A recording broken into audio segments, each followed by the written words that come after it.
नमस्कार जय Jagannath welcome to learn with Jyoti Rekha जो आपको मिले essay letter application biography English Odia 10 lines any topic ता सहित क्वेश्चन आंसर।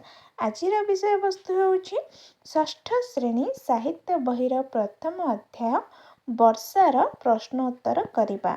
पूर्व वीडियो रे मो वर्षा कविता को बुझाई तो आज आम यार प्रश्नोत्तर करिबा। एथिरे टोटल 9 नंबर पर्यंत प्रश्न देछि।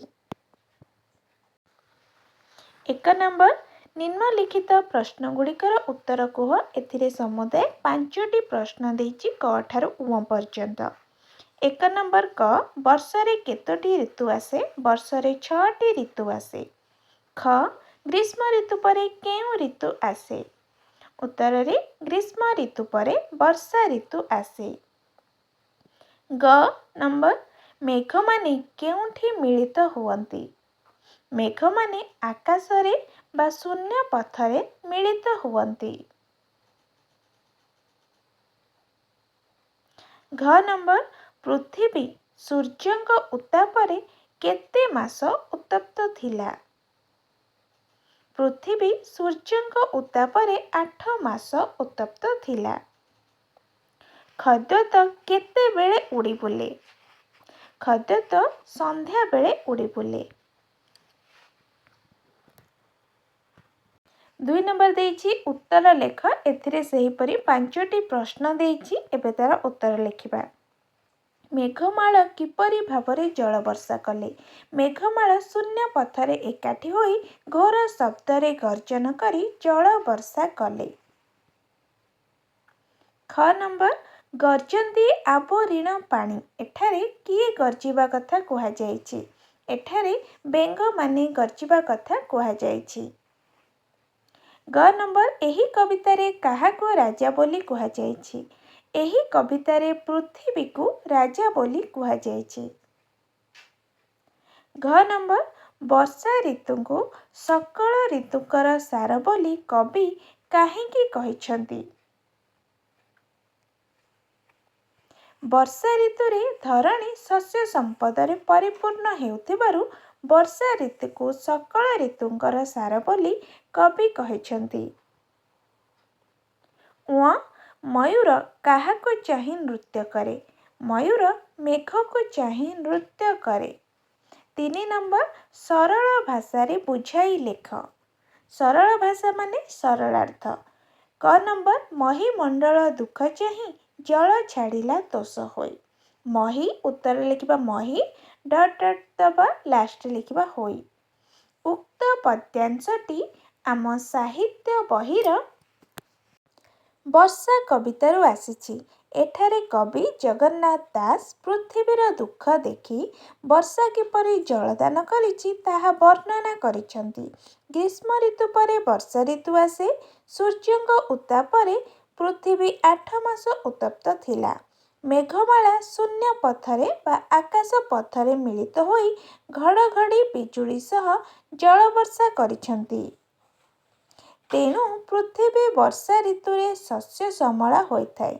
वर्षा ऋतु को कवि सबु ऋतु मानक मध्यरे श्रेष्ठ बोली वर्णना करिछन्ति। ख अळप नदीए पुरिले लहरी मते उछुळिले।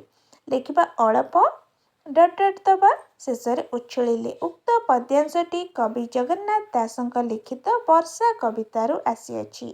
एठारे कवि वर्षा कालरे क्षुद्र क्षुद्र नदीर अवस्था संपर्करे आलोकपात करिछन्ति बा वर्णना करिछन्ति। वर्षा ऋतु आसिबा मात्रे पृथ्वी शस्य श्यामला होई जाए। जीवजगत वर्षा जल लाभ करी आनंदित होइथांती। मेघर गुरु गंभीर गर्जन नाद शुणी बेंगमाने जलाशय चारिपाखरे थाई गर्जन करती। छोट छोट नदी जलरे पूर्ण होई उठंती। से सबु नदी रे हठात बन्या देखा दिए। लहरी सहित छोट छोट नदी गुड़िक उछुली उठी दुई कूल को छुई थांती। ग नंबर छतु जे छत्र प्राय होई राजार प्राय दिशे मही। छतु ଡଟ୍ ଡଟ୍ ଦବା ମହି। ଉକ୍ତ ପଦ୍ୟାଂଶଟି ଆମ ସାହିତ୍ୟ ବହିର ବର୍ଷା କବିତାରୁ ଆନିତ। ଏଠାରେ କବି ଜଗନ୍ନାଥ ଦାସ ପୃଥିବୀକୁ ରାଜା ସହିତ କିପରି ତୁଳନା କରିଛନ୍ତି ତାହା ବର୍ଣ୍ଣନା କରାଯାଇଛି ବା ତାହା ଦର୍ଶାଯାଇଛି। ବର୍ଷା ଋତୁର ଆଗମନରେ ପୃଥିବୀ ଶସ୍ୟ ଶ୍ୟାମଳା ହୋଇଉଠେ। ଏହି ଋତୁରେ ଛୋଟ ଛୋଟ ନଦୀ, ପୋଖରୀ, ଜଳାଶୟ ଆଦି ପୂରି ଉଠେ। ଚାରିଆଡ଼େ ଛତୁଗୁଡ଼ିକ ଛତା ପରି ଫୁଟିଥାଏ। କବି ରାଜାଙ୍କର ମସ୍ତକ ଉପରେ ଯେପରି ପାଟଛତା ଶୋଭା ପାଏ, ଠିକ୍ ସେହିପରି ପୃଥିବୀ ରୂପୀ ରାଜାଙ୍କ ମସ୍ତକରେ ଛତୁଗୁଡ଼ିକ ପାଟଛତା ପରି ଶୋଭା ପାଇଥାଏ ବୋଲି ଦର୍ଶାଇଛନ୍ତି। 4 ନମ୍ବର ଦେଇଛି ନିମ୍ନଲିଖିତ ଖାଲି ସ୍ଥାନକୁ ବହି ଦେଖି ପୂରଣ କର। ପ୍ରାଣୀ ଜୀବନ ଜଳରାଶି କରୁଣା ଚିତ୍ତରେ ବରସି। ନାନା ପ୍ରକାରେ ଶସ୍ୟରାଶି ଏଣେ ପୂରିତ ମହି ଦିଶି। 5 ନମ୍ବର ଦେଇଛି ଏହି କବିତାରେ ସୂର୍ଯ୍ୟ ଓ ପୃଥିବୀ ଶବ୍ଦ ପାଇଁ ଅନ୍ୟ ଯେଉଁ ଶବ୍ଦଗୁଡ଼ିକ ବ୍ୟବହାର କରାଯାଇଛି ତାହାକୁ ଲେଖ। ସୂର୍ଯ୍ୟ ପାଇଁ ଏଠାରେ ଲେଖା ଅଛି ରବି। ସେହିପରି ପୃଥିବୀକୁ ମହି ବା ମଞ୍ଚପୁର ବୋଲି ସମ୍ବୋଧନ କରାଯାଇଛି। 6 ନମ୍ବର ଦେଇଛି ବରଷା ଶବ୍ଦର ଗଦ୍ୟ ରୂପ ବର୍ଷା। ସେହିପରି ନିମ୍ନଲିଖିତ ଶବ୍ଦଗୁଡ଼ିକର ଗଦ୍ୟ ରୂପ ଲେଖ। ଶବଦ ମୁଁ ଏଠାରେ ସବୁତିକ ଦେଖ ପଦ୍ୟ ରୂପ ଗଦ୍ୟ ରୂପ ଲେଖିଦେଇଛି। ପଦ୍ୟ ରୂପ ଗଦ୍ୟ ରୂପ ବରଷା ବର୍ଷା, ଶବଦ ଶବ୍ଦ, ଗରଜି ଗର୍ଜି, ବରସି ବର୍ଷି, ଗ୍ରୀଷମ ଗ୍ରୀଷ୍ମ, ତପତ ତପ୍ତ, ଅଳପ ଅଳ୍ପ। 7 ନମ୍ବର ଦେଇଛି ତଳେ ଦିଆଯାଇଥିବା ଶବ୍ଦଗୁଡ଼ିକର ଅର୍ଥ ସୂଚାଉଥିବା ଶବ୍ଦକୁ ବନ୍ଧନୀ ମଧ୍ୟରୁ ବାଛିବା। 3ଟି ଦେଇଛି ମଞ୍ଚପୁର, ଭୁଞ୍ଜନ୍ତି, ମଣ୍ଡୁକ, ନିଶାମୁଖ। ସବୁର 3ଟି ଅପସନ୍ ଦେଇଛି। ତା ଭିତରୁ ଆମକୁ ଠିକ୍ ଉତ୍ତରଟି ବାଛିକି ଲେଖିବାକୁ ହେବ। ତ ମଞ୍ଚପୁର ଅର୍ଥ ମର୍ତ୍ତ୍ୟପୁର। ଭୁଞ୍ଜନ୍ତି ଭୋଜନ କରନ୍ତି। ମଣ୍ଡୁକ ବେଙ୍ଗ। ନିଶାମୁଖ ସନ୍ଧ୍ୟାବେଳ। ସେହିପରି 8 ନମ୍ବର ଦେଇଛି ଆଠକୁ ଯେପରି ଅଷ୍ଟ କୁହାଯାଏ ସେହିପରି ନିମ୍ନଲିଖିତ ଶବ୍ଦଗୁଡ଼ିକ କ'ଣ ହେବ? ଆଠକୁ ଅଷ୍ଟ କୁହାଯାଉଥିବା ବେଳେ 9, ନବ, 7, ସପ୍ତ, 6, ଷଷ୍ଠ, 11, ଏକାଦଶ।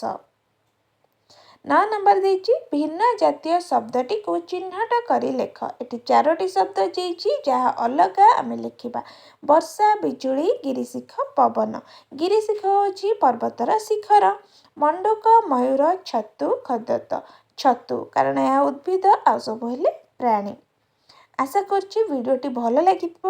ଆଉ ଯଦି ଯେତେବେଳେ ତୁମେମାନେ କବିତା ଲେଖୁଛ ବା ଗଦ୍ୟ ପଢ଼ୁଛ, କବିତାର ଯେଉଁ ଶବ୍ଦଗୁଡ଼ିକ ତମର ମନେ ପଡ଼ୁନି ବା ଆସୁନାହିଁ, ତାର ମିନିଂ ଅଲଗା ରହୁଛି, ଅର୍ଥ ଅଲଗା ରହୁଛି, ତାକୁ ଏହିପରି ଭାବରେ ଖାତାରେ ତାହାର ଅର୍ଥ ଲେଖିଦେବ। ପ୍ରଶ୍ନ ଉତ୍ତର ଆରମ୍ଭରୁ ଲେଖିପାରିବ, ଶେଷରେ ଲେଖିପାରିବ। ଯେପରି ଏମନ୍ତେ ଏହିପରି ପ୍ରକାଶିଲା ଦେଖାଗଲା ସକଳ ସମସ୍ତ, ମହି ପୃଥିବୀ ତ୍ରାସ ଭୟ, କାଳ ସମୟ ସାର ଶ୍ରେଷ୍ଠ, ମଞ୍ଚପୁର ମର୍ତ୍ତ୍ୟପୁର, ଶୂନ୍ୟପଥ ଆକାଶପଥ, ତୋଷ ସନ୍ତୋଷ, ରବି ସୂର୍ଯ୍ୟ, ଭୁଞ୍ଜନ୍ତି ଭୋଜନ କରିବା, ଅଷ୍ଟ 8, ନିଶାମୁଖ ସନ୍ଧ୍ୟାବେଳ। ସେହିପରି ଖଦ୍ୟୋତ ଜୁଳୁଜୁଳିଆ ପୋକ, ମଣ୍ଡୁକ ବେଙ୍ଗ, ଛତ୍ର ଛତା, ଗିରିଶିଖେ ମାନେ ପର୍ବତର ଉପର ଭାଗ ବା ଅଗ୍ରଭାଗ। ସେହିପରି କିଛି ପ୍ରତିଶବ୍ଦ ବା ଅନେକାର୍ଥକ ଶବ୍ଦ ଯେପରି ମେଘ ଅର୍ଥ ବାରିଦ, ଘନ, ଜଳଦ। ମହି ଧରଣୀ, ଧରା, ପୃଥିବୀ, ବସୁମତୀ। ବିଜୁଳି ସୌଦାମିନୀ, ଚପଳା, କ୍ଷଣପ୍ରଭା, ବିଦ୍ୟୁତ୍। ଜଳ ପାଣି, ନୀର, ଅମ୍ବୁ। ସନ୍ଧ୍ୟା ନିଶାମୁଖ, ସଞ୍ଜ, ସାୟଂକାଳ। ଆଶା କରୁଛି ପିଲାମାନେ ଭିଡ଼ିଓଟି ଭଲ ଲାଗିଥିବ। ଭଲ ଲାଗିଲେ ସାଙ୍ଗମାନଙ୍କ ସହିତ ସେୟାର କରିବ। ଚ୍ୟାନେଲରେ ନୂଆ ଥିଲେ ଚ୍ୟାନେଲକୁ ସବସ୍କ୍ରାଇବ୍ କରିବ ତାକି ଆଗକୁ ଆସୁଥିବା ଭିନ୍ନ ଭିନ୍ନ ଭିଡ଼ିଓ ପହଞ୍ଚି ପାରିବ। ପୁଣି ଦେଖା ହେବ ଗୋଟେ ନେକ୍ସଟ ଭିଡ଼ିଓରେ। ସେ ପର୍ଯ୍ୟନ୍ତ ରହୁଛି ଧନ୍ୟବାଦ।